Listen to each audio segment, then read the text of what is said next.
Bonjour à toutes et à tous, nous allons apprendre aujourd'hui à retailler une image pour le web. Ne vous inquiétez pas, cette vidéo va vous expliquer comment faire et à l'issue de la vidéo, en dessous de cette vidéo sur YouTube, vous avez les liens qu'il vous faut pour à la fois télécharger le logiciel, vous cliquerez sur ce lien-ci, et le lien pour télécharger ce PDF. C'est une formation qui a été créée par Alexandre Azzaro. Moi, je vais me contenter de vous l'expliquer sur la vidéo. Alors, nous allons passer cette étape. Vous le lirez quand vous téléchargerez le PDF. Vous cliquerez sur ce lien, vous téléchargez le logiciel. On arrive directement dans le logiciel. Moi, je vais vous apprendre à retailler votre image pour qu'elle soit belle et pas trop lourde et pas trop grande, en tout cas qu'elle soit adaptée à votre site ou à votre blog. Nous allons donc commencer par ouvrir une image. Nous allons aller dans Fichier, l'onglet tout en haut à gauche, cliquer sur Ouvrir. Le disque dur, votre disque dur s'ouvre. Vous allez dans un dossier qui est le vôtre, ici ça ce sont les miens, mais vous allez dans votre disque dur. Moi j'ai choisi celle-ci, elle me paraît pas mal. On va l'ouvrir, on va regarder ce que ça donne. Elle est en RVB la mienne. Si la vôtre est en CMJC, elle va s'ouvrir automatiquement. Si elle est en RVB, on va conserver sa colorimétrie, on ne va pas la modifier. On ne va pas pour l'instant modifier ça. Moi, ce que je veux, c'est une image plus légère, plus petite, puisque là, elle est trop grande, et de bonne qualité. Donc, nous allons cliquer sur l'onglet Images tout en haut et on va descendre jusqu'à Échelle et taille de l'image. Vous avez une fenêtre qui s'ouvre. Nous avons les paramètres taille de l'image, largeur, hauteur, la résolution et la qualité. La qualité, si elle se met sur cubique, ne touchez à rien, c'est parfait. Si elle est sur autre chose, mettez-la sur cubique. La résolution, pour le web, c'est du 72 dpi.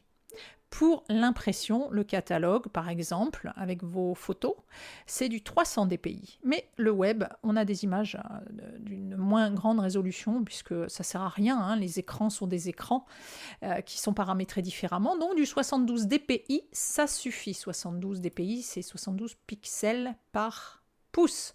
Donc je commence par mettre mon pixel par pouce en place. Je mets mon chiffre ici, 72. Vous allez voir que si je clique en dessous, il se met automatiquement à 72 également, puisque mon petit verrou est là et il est bien clôturé, donc c'est parfait, il faut le laisser. Maintenant, je vais changer ma taille de l'image. Mon écran ici, rectangulaire, c'est un écran standard. Les images sont de 1024. Alors 1024, soit en largeur si c'est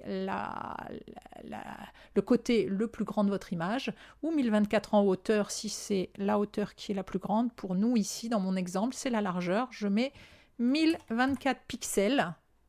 Attention, pixels, pas centimètres ou autre chose, mettez bien des pixels. 1024, et il me retaille automatiquement la hauteur. Comme ça, l'image n'est pas déformée.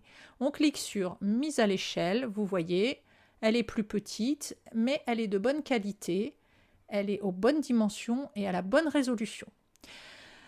Nous allons donc enregistrer cette nouvelle image dans notre disque dur. Je n'écrase jamais mon image d'origine, je l'enregistre toujours une deuxième version. Je ne vais pas aller sur enregistrer sous, parce que moi je veux du JPEG. Je veux du JPEG parce que c'est la norme sur Internet. S'il y a des transparences, vous pourrez utiliser du PNG, qui gère les transparences. Par exemple, vous avez un logo rond pour éviter qu'on voit les bords blancs ou noirs ou je ne sais quelle couleur autour. Il faut utiliser de la transparence. Mais nous, on n'en a pas. L'image est pleine. Donc, je vais faire exporter sous. Voilà mon disque dur qui s'ouvre. Alors, je vais aller dans mon agence, dans mes formations, chercher mon dossier de test.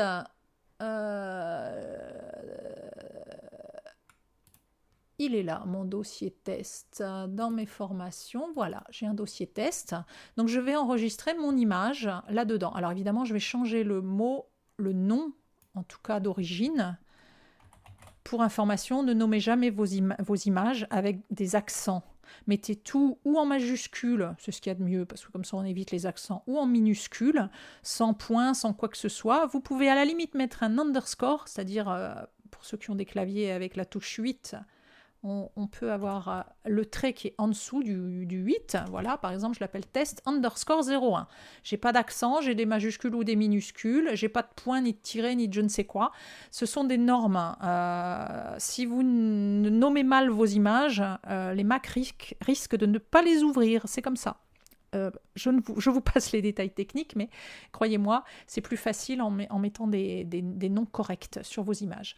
Donc une fois que j'ai changé mon nom de l'image, je l'ai mis dans le bon dossier. Moi, je l'ai mis dans test. Je vais aller vérifier que c'est bien du JPEG. Alors, on clique ici, vous voyez, sur le petit plus là, de sélectionner le type de fichier. Et ici, je vais faire défiler le curseur jusqu'à ce que j'arrive sur mon fameux JPEG. Le voilà, vous voyez, JPEG, JPEG ou JPE, c'est pareil, hein, image JPEG. Je le sélectionne, je fais exporter. Et là, je vais pouvoir gérer le poids. On a géré la taille et la qualité. Bon, ils appellent ça qualité aussi, évidemment, hein, mais c'est le poids de l'image. Alors, taille du fichier inconnu. Pour le savoir, je clique ici sur afficher l'aperçu dans la fenêtre d'image. Et il me donne la taille, 123 KO. L'idéal est de ne pas dépasser 200 KO. Voilà, si ça fait 202, 210, 220, c'est pas grave, mais essayez vraiment de ne pas dépasser 200. Pour les normes actuelles, c'est très bien. Je ne clique pas dans Options avancées, je laisse tout comme ça, c'est parfait. Je vais essayer d'aller un petit peu plus loin pour voir à 91% au niveau de la qualité. Donc soit, vous voyez, je fais ça, et quand je lâche, j'ai le poids. Si je vais à 100%, 459, c'est beaucoup trop lourd.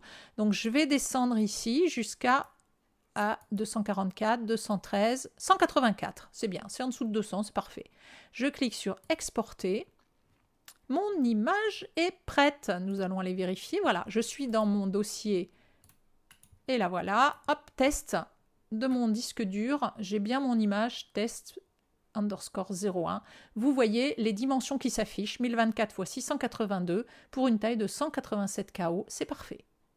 Vous avez retaillé votre image. Cette image-là, vous pouvez la mettre dans votre blog ou votre site. Ne mettez jamais des images que l'on vous envoie telles quelles. Vérifiez toujours, grâce à ce logiciel, la taille, le poids, la qualité.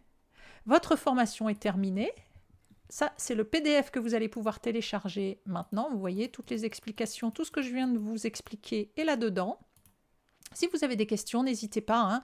Vous nous contactez sur l'agence WordPress. C'est plus facile que par téléphone, mais vous pouvez, il n'y a pas de souci, mais on répondra plus facilement et plus vite à un mail qu'à un appel.